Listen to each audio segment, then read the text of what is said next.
जानती हो संगीता जी, मैं आप पर बहुत मुता हूँ, लेकिन आप नहीं मुती हो। क्या हुआ? मैंने मरते हैं, मैं आप पर बहुत मुता हूँ, आप नहीं मुती हो। इसने कहा कि गोलू जी आप पर तो नहीं मुती हूँ, लेकिन जो रूपेश जी हैं इनके बाल पर, इन आँख पर, इनके मुंह पर नहीं।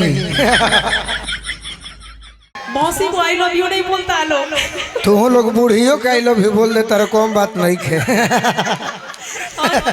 और देखिए स्केल डी रहेगा, डी। सही कहा गया है कि जिधर बूढ़ियों का आई लव यू, जिधर देखो इश्क के बीमार बैठे हैं, है ना, जिधर देखो इश्क के बीमार बैठे हैं, हजारों मर गए लाखों तैयार बैठे हैं। दिन रात रहते हैं ये हम हसीनाओं के चक्कर में, और कहते हैं कि मोदी सरकार के वजह से बेरोजगार बैठे हैं। उधर आपके यार बैठे हैं, इधर आपके भतार बैठे हैं। केकरो ना छोड़बो, ना केहू के ना छोड़ो। समाधान कीजिए बात। ये सब करे खातिर तो पढ़ाई छोड़ ले बनी। संगीता जी सही कहा है। संगीता जी समाधान कीजिए, पहले जो बोले हैं समस्या जो है उसका। हाँ, नहीं तो 2 मिनट में महावीर बाबा आ जाएगा यहाँ। आपको तो उनसे लड़ना चाहिए। आप पढ़ाई नहीं किए ना? किए हैं, लिखते किए हैं। वर्ल्ड स्टेज लाइफ ही ड्रामा, गॉड ही डायरेक्टर, वी आर एक्टर।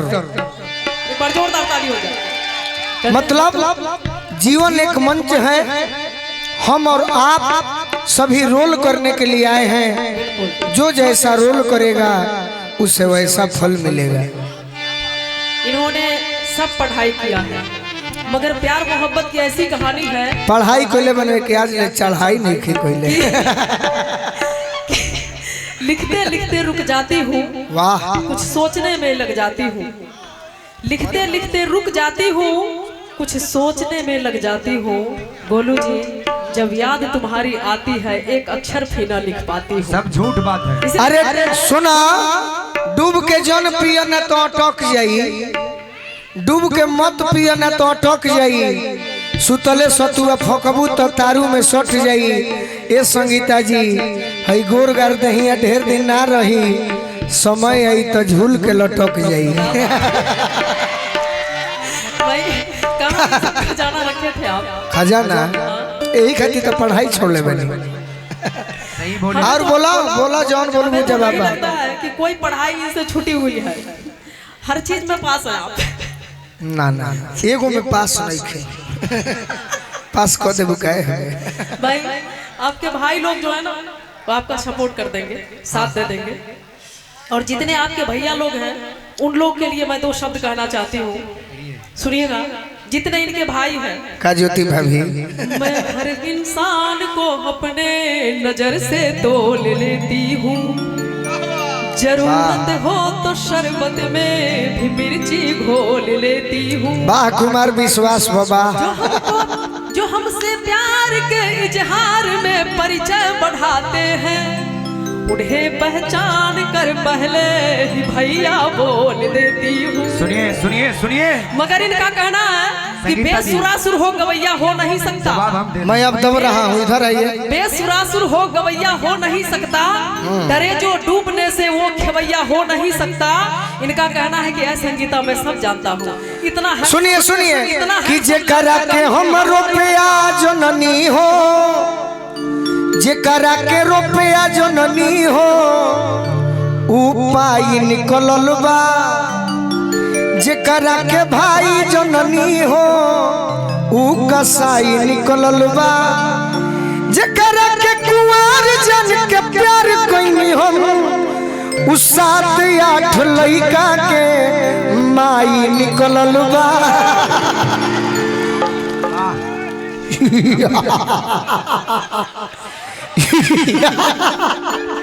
यार क्या ऐसे हंसी मैंने रामायण में रावण का सुना था। तो हम वही रावण हैं। नहीं, रावण नहीं हो सकते आप। रुपेश पे इधर आइए, इधर आइए, इधर आइए। आ जाइए, जा। आइए, अभी हम लोग 6 बजाएंगे। 6 एक और माइक कहाँ है भाई? जाए तो दिन में हमारो जागे के बाद शिवेशो भैया के जगह के बाकी जागल जाए। हमारा ड्यूटी क्या है?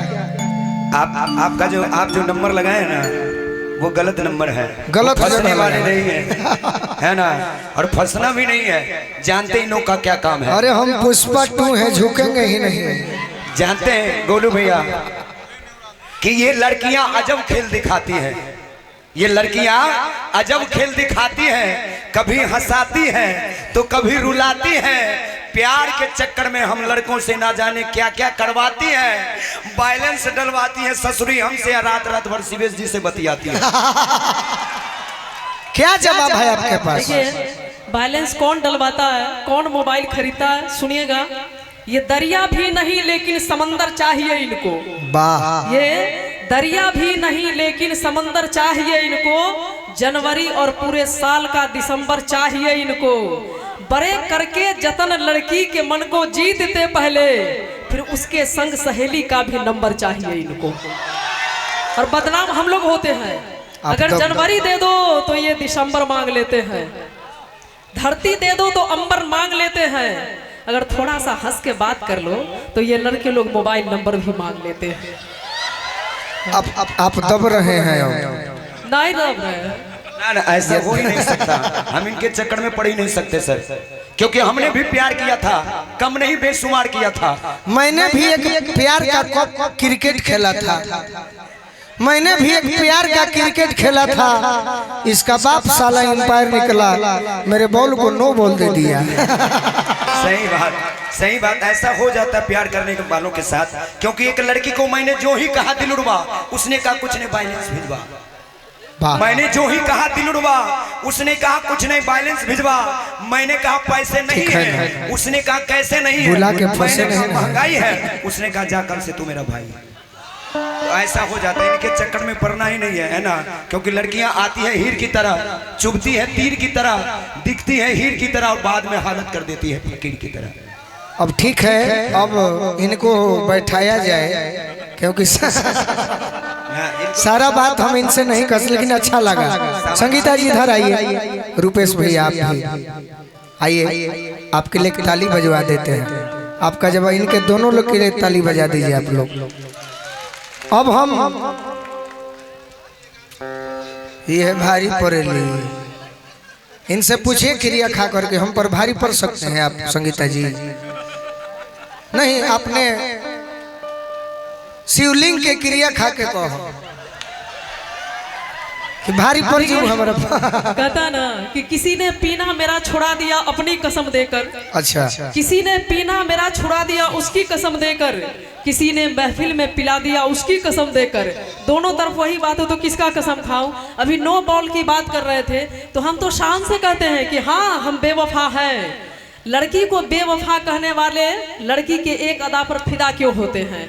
हम लोग का काम है सेटिंग किसी के साथ, बोटिंग किसी के साथ, वादे किसी के साथ, शॉपिंग किसी के साथ। हाँ, मैं खेलती हूँ क्रिकेट की तरह मोहब्बत का खेल, बॉलिंग किसी के साथ तो बैटिंग किसी के साथ। आप ही वो लड़की हो, यही वो लड़की है भैया कि इसके लिए हम मरते थे। काहे मरते थे? जानती हो संगीता जी, मैं आप पर बहुत मुता हूँ, लेकिन आप नहीं मुती हो। क्या हुआ? मैंने मरते हैं, मैं आप पर बहुत मुता हूँ, आप नहीं मुती हो। इसने कहा कि गोलू जी आप पर तो नहीं मुती हूँ, लेकिन जो रुपेश जी हैं इनके बाल पर, इनके आँख पर, इनके मुंह पर नहीं। मुंह लेकिन देखिए संगीता जी, हम लोग वो मर्द हैं, है ना, कि हम पुरानी खंडरों को निशाना नहीं बनाते, कि हम पुरानी खंडरों को निशाना नहीं बनाते। अरे सच कहते हैं, बहाना नहीं बनाते। हमारा पेट भरता है घर के दाल रोटियों से। हम वो मर्द हैं जो चलती फिरती ढाबों पे खाना नहीं खाते। सही बात, सही बात। यही वो लड़की है कि गोबर फेंकने के बहाना आया करती थी, गोबर फेंकने के बहाना आया करती थी। मोहब्बत के दुश्मनों ने भैंसे ही बेच डाली। अब आइए जिया जी।